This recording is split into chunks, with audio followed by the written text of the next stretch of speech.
Now, after hearing that, how did that make you feel? You might have felt nostalgic hearing that old song again.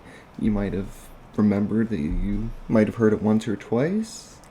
But for me, after watching three, four, I don't even remember anymore, scenes of Big Time Rush, it hurts. It's just painful to listen to. When I first started watching the show again, it started off really well. I was excited to see a show I'd never seen before, but everybody had heard of Big Time Rush. Everybody loved to listen to Big Time Rush. So I was extremely disappointed after finishing Big Time Rush. Now this video is a little special because this is the first time I had ever written down notes after watching something or doing something.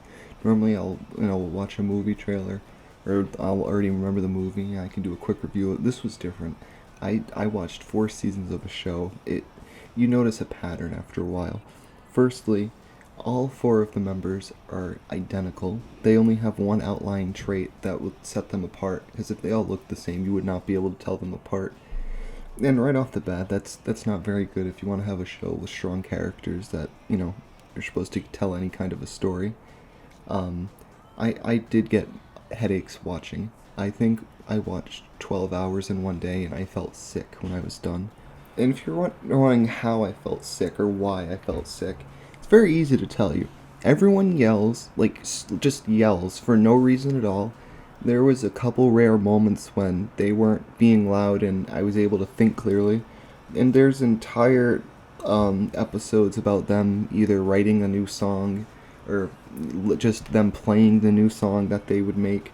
And at the end of the episode, those type of episodes, there'd be a music video.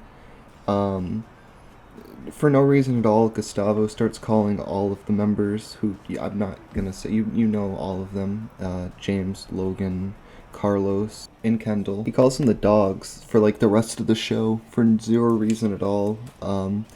And that's fine. I don't care, but that was cool. There's a lot of them wearing these hats with little hedges on top, and it's like they're supposed to be doing stealth, or they're just spying on someone or a new character that would appear for that episode. Lots of them dressing up in dresses. And there's a really just out of blue episode with them doing a crossover with Patchy the Pirate from SpongeBob, where they spent the entire time digging for treasure. They shoot a cannon through a Ferrari. There's a whole big fiasco. That was one of the better episodes because Patchy the Pirate was there, but unfortunately they turned his character into one of them. So he was just loud and yelling and overly stupid.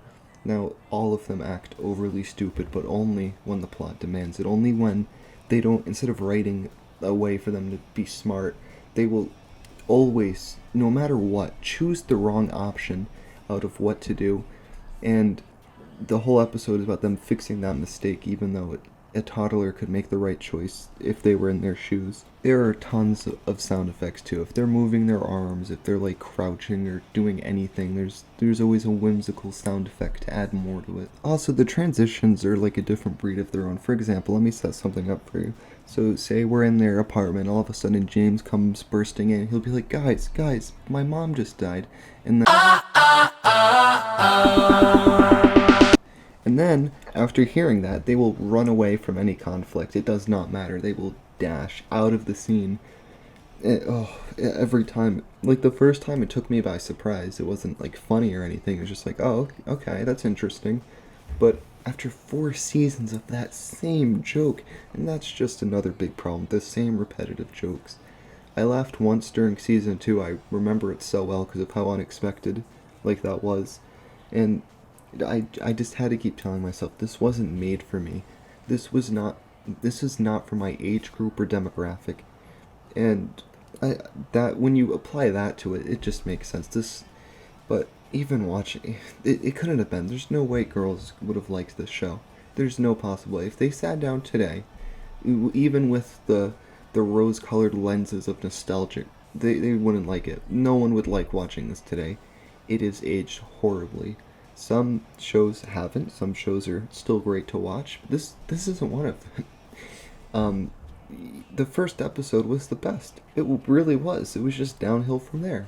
Now, I know they had a movie. I'm not going to watch that. I think 4 seasons is enough. and you can tell when they peaked too during the show's run. The second season has 20 episodes, and then 3 and 4 have the same number of 12. The last episode is about them defeating the CEO of a mac and cheese company while they perform at the Teen Choice Awards that they win for Best Original Song. And there's purple slime. I don't know if they couldn't get like the official Nickelodeon slime, but it was weird why it was purple. I'm sure there was some wacky reason, but I'm not gonna lie to you guys. The last episode 4 I did in one sitting. The end was rough, and the show ends with them back at the Palm Woods where they live, in front of the pool, and they just dance to the theme song one last time. So after the amount of times I've heard it used as a transition, obviously it's the theme song that doesn't change for all 4 seasons. Of course, why wouldn't they? Why wouldn't they end it with what they started with? Now, their music was good. I really enjoyed listening to it throughout the episodes. Like, it would be a highlight of it because they wouldn't be yelling. And it was cool seeing a music video at the end that would be like the actual official one on like YouTube that you could watch. The music was fine. They should have focused more on the music instead of trying to be a horrible kids reality show. They really should have just stuck more with the music. Now, I looked up after why they broke up, and it's so they could all do their own thing. But I think also at the same time, on the 4th season, they even talk about the British invasion, which was, One Direction, which, they would have had to go up against if they kept going with the show. So I think they stopped at the right time, because One Direction was undeniably infinitely more successful than Big Time Rush. But the show probably would have lasted longer if they focused way more on the music, because that was the best part of the show was, their original songs. Now, the music that they used in the show when it wasn't theirs was horrible royalty-free music that you heard every episode. It would be the same if it was like it's supposed to be an emotional moment or like a deep moment. It would be the same happy music. You could tell it. Like, when I just was binging it, I could tell instantly when it started to play and how often they would use it. And they would start playing a song and they would record scratch to like end it like abruptly. They did that a couple times. Yeah, they should have just stuck with their music. Show would have lasted much longer. Oh well, though, what can you do? Over and done with now. But it was underwhelming end too, so I kind of feel like it was almost abrupt because of how big of like nothing happened. Now you might be thinking, no, but they defeated the CEO of Mac and Cheese. That was something. Yeah, that was nothing. That was just a plot device so they could perform at the Teen Choice Awards. The whole thing was like this scam where you'd win free mac and cheese for life, and they're constantly just eating mac and cheese throughout. It's just. Then there's like a prank war, and well, that was before. I'm not going in episode. I couldn't. So like nothing happens. Like it's not even like. I'm gonna be sick again just trying to remember what I watched.